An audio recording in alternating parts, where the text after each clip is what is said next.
स्वागत है प्यारे बच्चों आप सभी का आज की इस क्लास में। तो इस क्लास में आप सीखेंगे क्लास 9th का चैप्टर दूसरा है बहुपद। इसकी जो प्रश्नावली 2.1 है, इसके सभी प्रश्नों को बहुत ही आसान तरीके से आपको समझाएंगे। यदि आपको प्रश्नावली 2.1 हल करने में कोई भी परेशानी है तो इस वीडियो को पूरा अवश्य देखें ताकि आपको सभी प्रश्न अच्छे से समझ आ सकें। तो आइए इसका जो पहला प्रश्न है इसको पढ़ते हैं। तो इसमें आपको दिया है निम्नलिखित व्यंजकों में कौन कौन एक स्वर में बहुपद हैं और कौन कौन नहीं है, कारण के साथ अपने उत्तर दीजिए। तो प्रश्न 1 में आपको जो भी प्रश्न दिए हैं इन सभी को हल करके बताना है कि कौन कौन एक चर में बहुपद हैं। तो इसमें आपको समझना है कि चर क्या होते हैं। तो आपको याद रखना है जो भी ए से लेकर जेड तक के अक्षर हैं ये सभी चर कहलाते हैं, क्योंकि इनका जो मान है ये बदलता रहता है। और अचर उन संख्याओं को कहते हैं जो 1 से लेकर 100 तक की गिनती हैं, ये सभी अचर कहलाती हैं, क्योंकि इनका जो मान है ये कभी भी नहीं बदलता है। तो चलिए एक एक करके इन सभी प्रश्नों को हल करते हैं। तो प्रश्न 1 में जो भी प्रश्न दिए गए थे इन सभी को यहाँ पर लिखा है। तो इसका पहला पार्ट आपको दिया है 4x² - 3x + 7। अब इसमें आपको बताना है कि एक चर में बहुपद है या नहीं। तो चर आपको बताया था, जो चर होता है ये आपका होता है ए से लेकर जेड तक का कोई भी अक्षर, ठीक है।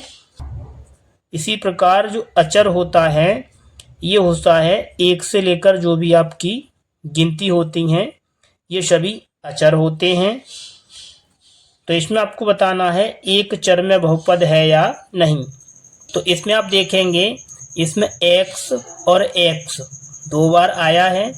तो इसमें जो x है ये चर है, तो ये हो जाएगा एक चर में बहुपद है। तो आपको लिखना है एक चर में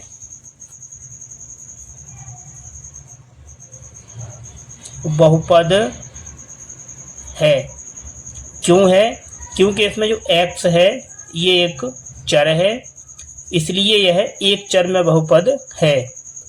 इसी प्रकार आगे आपको दूसरा पार्ट दिया है y² + √2। तो इसमें जो y है ये एक चर है, तो ये हो जाएगा एक चर में बहुपद है। तो आपको लिखना है एक चर में बहुपद है।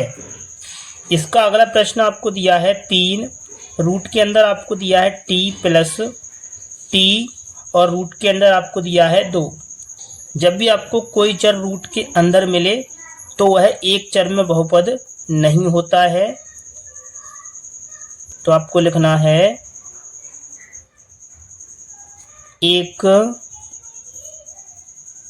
चर में बहुपद नहीं है।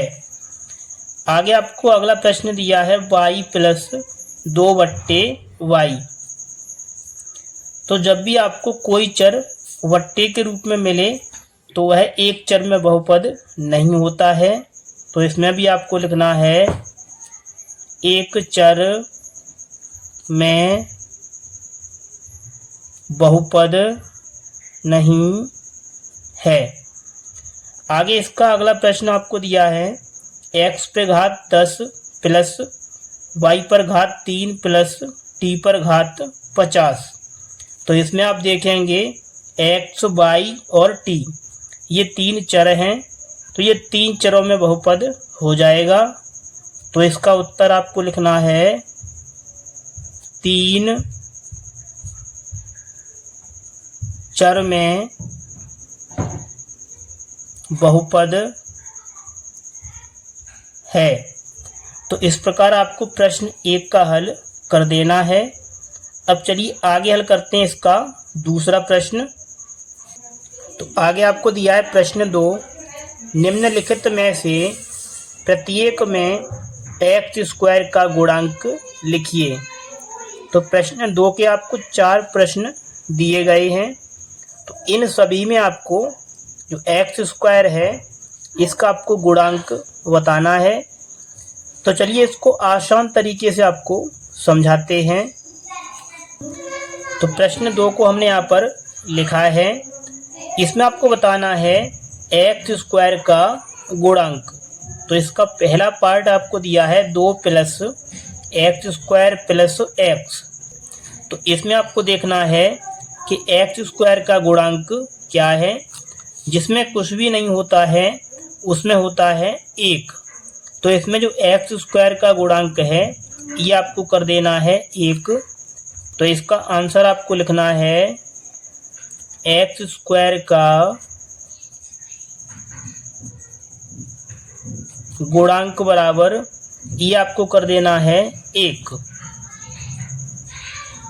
आगे आपको इसी प्रकार इसमें भी एक्स स्क्वायर का गुणांक बताना है। तो इसमें हो जाएगा माइनस का 1। तो आपको लिखना है एक्स स्क्वायर का गुणांक बराबर ये हो जाएगा माइनस का 1। आगे आपको दिया है तीसरा प्रश्न, पाई बट्टे 2 गुणा में एक्स स्क्वायर प्लस एक्स। तो इसमें आपको बताना है एक्स स्क्वायर का गुणांक। तो इसमें है पाई बट्टे 2। तो आपको लिखना है एक्स स्क्वायर का गुणांक बराबर ये आपको लिखना है पाई बट्टे 2। अगला प्रश्न आपको दिया है 4, √2x प्लस 1। इसमें आप देखेंगे इसमें एक्स स्क्वायर वाला पद है ही नहीं। तो एक्स स्क्वायर का गुणांक आपको लिखना है 0। तो आपको लिखना है एक्स स्क्वायर का गुणांक बराबर ये आपको लिख देना है 0। तो ये हो जाएगा प्रश्न 2 का हल। अब चलिए आगे समझते हैं इसका तीसरा प्रश्न। तो आगे आपको दिया है प्रश्न 3, 35 घात के द्विपद और 100 घात के एक पदी का एक एक उदाहरण दीजिए। तो प्रश्न 3 में आपको 35 घात के द्विपद का और 100 घात के एक पदी का एक एक उदाहरण देना है। तो इसको आप कुछ भी दे सकते हैं, लेकिन उसकी जो घात है ये आपको रखनी है 35 और 100। तो इसके लिए पहले आपको एक द्विपद व्यंजक लिखना है। तो इसको आप लिख सकते हैं 2x प्लस 3। इसमें 2 पद हैं तो ये द्विपद व्यंजक है। अब इसमें आपको लगाना है 35 घात। तो घात आपको लगानी है x के ऊपर। तो ये हो जाएगा पहला उदाहरण। आप इसी प्रकार के और भी उदाहरण लिख सकते हैं, लेकिन इसमें आपको एक एक उदाहरण लिखना है। आगे आपको लिखना है 100 घात के एक पदीय। पहले आपको एक पदीय व्यंजक लिखना है। तो इसको आप लिख सकते हैं 4x। एक पदीय व्यंजक है, ठीक है। अब इसमें आपको रखना है 100 घात। तो आपको x के ऊपर 100 घात रखना है। तो ये हो जाएगा इसका आंसर। चलिए आगे हल करते हैं इसका अगला प्रश्न। अगला प्रश्न आपको दिया है 4। इसमें आपको निकालना है निम्नलिखित बहुपदों में से प्रत्येक बहुपद की घात लिखिए। तो इसमें आपको 4 प्रश्न दिए गए हैं। इन सभी में आपको बहुपद की घात बतानी है। तो चलिए इसको हल करते हैं। तो प्रश्न 4 के सभी प्रश्नों को यहाँ पर लिखा है। इसमें आपको बतानी है बहुपद की घात। तो इसमें आपको दिया गया है 5x³ plus 4x² plus 7x। तो आपको घात बताने के लिए आपको जो सबसे बड़ी घात है तो इस पे लगी है 3 घात। तो तो ये हो जाएगा इसका आंसर।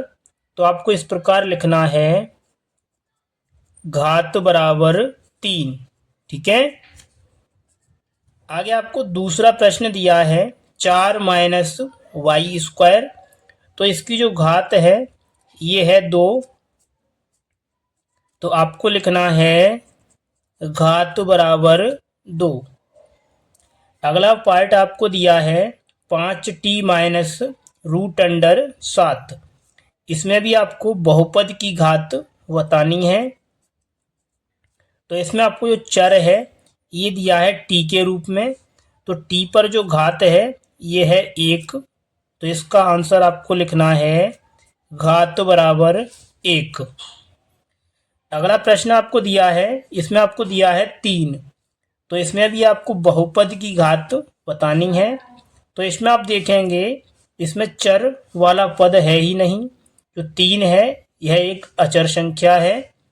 तो इसकी जो घात है ये हो जाएगी 0। तो आपको लिखना है घात बराबर 0। तो ये हो जाएगा इस प्रश्न का आंसर। चलिए आगे हल करते हैं इसका अगला प्रश्न। अगला प्रश्न आपको दिया है 5।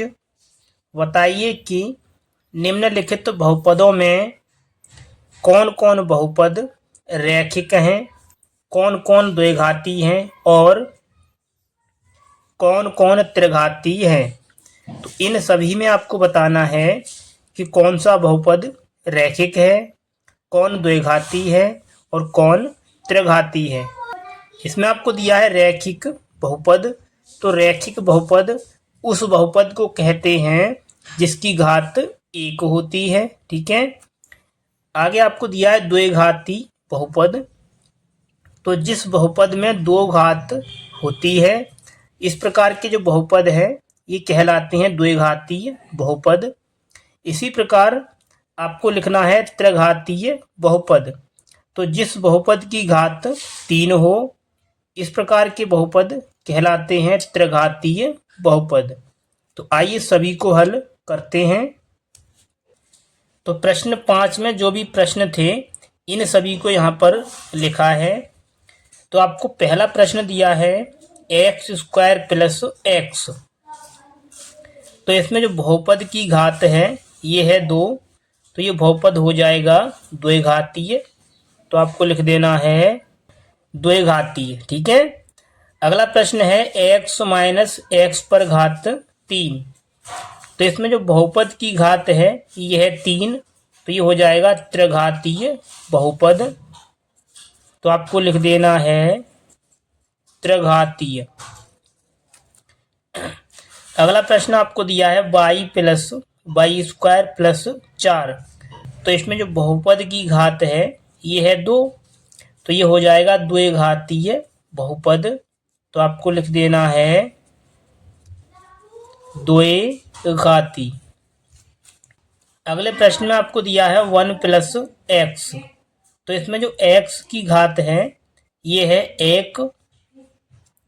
तो जिस बहुपद में चर की घात 1 हो, इस प्रकार का बहुपद होता है रैखिक। तो आपको लिख देना है